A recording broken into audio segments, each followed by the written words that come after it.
All right, today we're going to do a bit of a reality check. We're talking about CBRN. That's chemical, biological, radiological, and nuclear threats.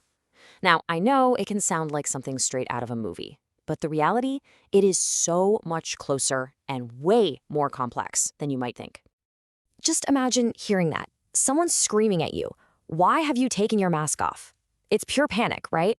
You'd probably guess this is from a real-life chemical attack, some war zone where every single breath counts. But you'd be wrong. That question was actually yelled during a training exercise in Wales.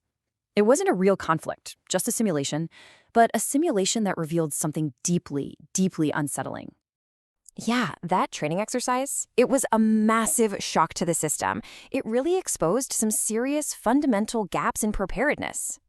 So, this was the Cambrian Patrol. It's this tough, well-respected annual exercise.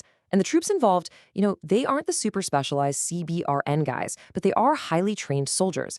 The scenario was straight out of today's headlines. A drone flies over and drops a chemical agent. The response should have been automatic. Mask on, detect the threat, decontaminate. It's not like this was a surprise. It was part of the test. And the result? Well, according to the people on the ground watching, it was a widespread failure. Masking times were apparently horrible. Personal decontamination was even worse, which is where that quote comes from, someone taking their mask off way too soon. A lot of these soldiers had never even seen some of the basic detection equipment before. It's just a stark reminder that having all the fancy gear in the world means nothing if you don't have the fundamental skills down cold. Okay, so that's what happens in training. But what happens when these failures happen in the real world?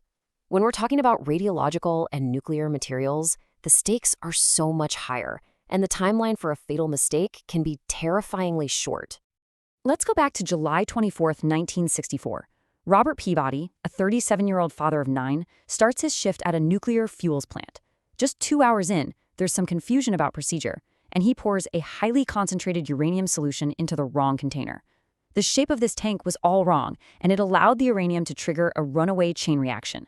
In an instant, there's this blue flash, alarms start blaring, and a lethal burst of radiation is unleashed. By the time he gets to a proper hospital 2 hours later, the damage was already done. Medical experts figured the dose Robert Peabody received was somewhere around 190 gray. Now, to put that into perspective for you, a dose of just 4 gray is considered lethal for about half the people who get it. He received almost 48 times that amount. It's one of the highest external radiation doses ever recorded in a person. Just an unbelievable, catastrophic number. So what exactly happened there? This wasn't a nuclear explosion like a bomb. A criticality accident is an uncontrolled nuclear chain reaction, a very brief but incredibly intense burst of radiation. By pouring that solution into a wide bowl instead of the correct tall, thin bottle, Peabody unknowingly created the perfect storm for that chain reaction to kick off. A simple, tragic mistake with the most devastating consequences. Now, that accident was 60 years ago. Today, the threats we're facing are evolving in ways we're only just starting to wrap our heads around. The new rules of the game are being written by technology and accessibility. This quote from Dr. Gregory Ciotne really hits the nail on the head. Think about it. Creating state-level chemical weapons is really, really hard. But powerful commercial drugs, like the opioid fentanyl, are out there. The barrier to weaponizing something like that is frighteningly low. You just don't need a nation-state's resources anymore. And then, of course, there's AI. Large language models can chew through millions of scientific papers in minutes, basically doing all the homework for a bad actor. It gets crazier. More advanced AI can actually design new pathogens and then write the code to have robots in a lab do the work. Each of these steps just dramatically lowers the level of expertise you need to create a really sophisticated biological threat. This changes how we think about stuff that used to be science fiction, like a so-called genetic weapon. The myth, the movie version, is a virus that only targets a specific ethnic group. Scientists say that's pretty much impossible because humans are just too genetically similar. But the reality? That's a lot more plausible. It's called a pharmacogenetic weapon. Instead of creating a whole new bug, a bad actor could just tweak an existing drug, like fentanyl, to have a much worse effect on people who share certain genetic traits. The weapon isn't a virus, it's pharmacology. So with all these evolving threats, how in the world are we supposed to counter them? Well, let's take a look at the highly specialized teams on the front lines today. The thing is, the response isn't one size fits all. In the Netherlands, you have military CBRN units working hand in glove with civilian authorities to secure huge events like the NATO summit. In Poland, their elite counterterror police train for these incredibly complex hostage scenarios involving CBRN threats in a skyscraper. And in Germany, they've built this amazing unit that bridges the gap between forensic scientists and tactical police, making sure they can collect evidence correctly, even in a contaminated hot zone. But here's the thing. This isn't just about specialized units in hazmat suits. A major CBRN incident would send ripples through every part of our society, and it would expose vulnerabilities we hardly ever think about. I absolutely love this quote from Dr. Catherine McDonald.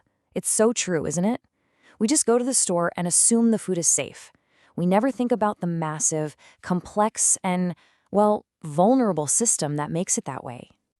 A contamination event, whether it's radiological, chemical, or biological, it doesn't just stay put.